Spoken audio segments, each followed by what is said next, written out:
Bonjour à tous, dans cette vidéo, nous allons voir comment résoudre une équation dite équation bicarrée. Alors, voici l'énoncé. On vous demande de résoudre l'équation x puissance 4 moins 9x au carré plus 14 est égal à 0. Alors, pourquoi déjà est-ce qu'on l'appelle bicarrée? Parce qu'en fait, elle se résout en posant grand X égale petit x au carré.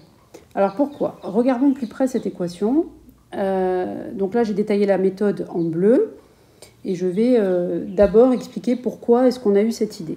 Alors, prenons l'équation E. Vous voyez en fait que c'est x puissance 4, c'est-à-dire x au carré qui est lui-même au carré, moins 9x au carré, donc plus 14. Et vous voyez que si j'entoure en rouge le petit x au carré, on peut l'appeler grand X. Et du coup, ça va nous fournir une équation qu'on sait résoudre, qui est grand X au carré, moins 9 fois grand X, plus 14 est égal à 0. Vous voyez ce que j'ai fait en fait? C'est très simple. À la place de x au carré, là, vous voyez, le x au carré, en fait, je l'ai remplacé par grand X. Je l'appelle grand X. D'accord? J'ai bien le droit de l'appeler grand X si j'ai envie, c'est pas un problème. Simplement, il faudra se rappeler que le grand X en question, là, c'est bien x au carré. C'est pour ça que la première équation de départ où il y avait des petits x, en fait, elle est équivalente à deux choses. D'abord, au fait que grand X au carré moins 9x plus 14 est égal à 0, ça c'est la première chose, mais sans oublier le fait que ce qu'on a appelé grand X, c'est petit x au carré. C'est pour ça qu'il y a une accolade et deux informations. Si vous ne mettez pas la deuxième information, on ne peut pas se rappeler qui est grand X. Ok? Donc on a cette idée en fait, parce qu'on sait résoudre une équation du deuxième degré, et on se dit que si on remplace le petit x au carré, si on l'appelle grand X, on fait apparaître en fait un petit peu artificiellement une équation qu'on sait résoudre, qui est du second degré. Alors en maths, c'est toujours comme ça qu'on fait en fait. On sait faire des choses, certaines choses, et les autres, on essaye de se ramener aux choses qu'on sait faire. Donc quand on ne sait pas faire quelque chose, on se dit, tiens, est-ce que ça ne ressemblerait pas quand même, moyennant une petite transformation, à quelque chose que je sais faire? Et bien là, vous voyez que une fois qu'on a l'idée de remplacer petit x au carré par grand X, on se ramène à une équation du second degré classique. Alors, vous allez dire, mais moi, j'aurais jamais pensé à faire ça. Mais je vous rassure, moi non plus, quand j'ai commencé à faire des maths, j'ai pas pensé à ça directement. C'est qu'en fait, c'est un style d'équation. Une fois qu'on en a vu une ou deux, eh bien après, une fois qu'on voit x puissance 4 avec x au carré dans la même équation, alors on sait que la bonne idée à avoir, c'est justement de poser grand X égale petit x au carré. Donc, une fois que vous l'avez vu une fois, eh bien, écoutez, la prochaine fois que vous voyez une équation qui ressemble à ça, c'est un exercice assez classique, vous penserez à remplacer le petit x au carré par grand X. Une fois que vous avez fait ça, donc vous récupérez, comme on a dit, une équation du second degré, celle qui est en rose là-haut. Donc on va la résoudre. Alors cette équation, j'ai dit, on résout l'équation en grand X. Parce que maintenant, c'est grand X l'inconnu de cette équation-là. L'équation que je vais appeler par exemple petit 1, celle-là. Celle-là, c'est une équation où l'inconnu est grand X.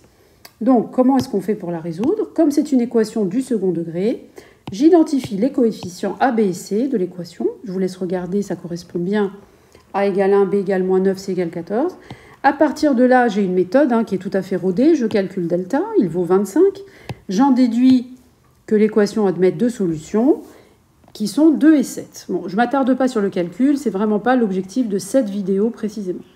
Ensuite, deuxième étape, une fois qu'on a résolu la première équation, il faut bien que nous, on revienne à l'inconnu de l'équation de départ. L'inconnu de l'équation de départ, c'est pas grand X. Grand X, c'est quelque chose que nous avons fait apparaître pour nous aider à résoudre. Mais la personne qu'on cherche s'appelle petit x. Donc il faut qu'on revienne dessus. Alors comment on va faire?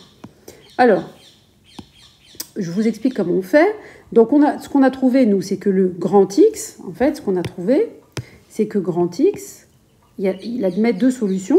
Enfin, il y a deux possibilités pour grand X. La première, c'est 2, et la deuxième, c'était 7. Vous vous rappelez? Donc, le petit x qu'on cherche, il y a deux possibilités pour que ça fonctionne.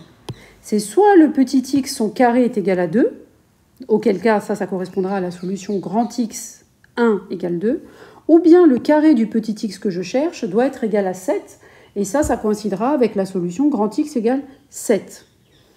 Donc je me retrouve avec finalement deux petites équations du second degré à résoudre, x au carré égale 2 ou x au carré égale 7.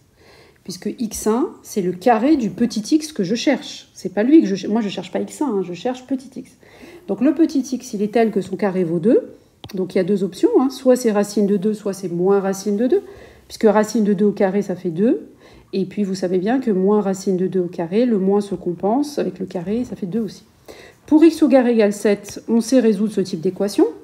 Les équations du type x au carré égale a, je fais juste une petite parenthèse, x au carré égale a avec a positif a deux solutions, c'est racine de a ou moins racine de a. Ça, c'est du cours.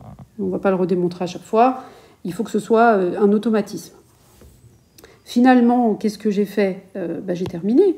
J'ai trouvé que le grand X1 m'a fourni 2 petits x qui sont là, et le grand X2 en a fourni 2. Alors, finalement, l'équation de départ, qui était une équation de degré 4, elle nous a donné 4 solutions. On pourrait vérifier, je ne vais pas le faire ici parce que la vidéo serait trop longue et vous allez décrocher, mais si vous voulez vérifier, vous prenez petit x égale racine de 2, vous le remplacez dans l'équation, celle-là, l'équation avec le puissance 4, et vous allez voir que ça fait bien 0. Ça fait 0 aussi si on remplace par racine de 7, etc.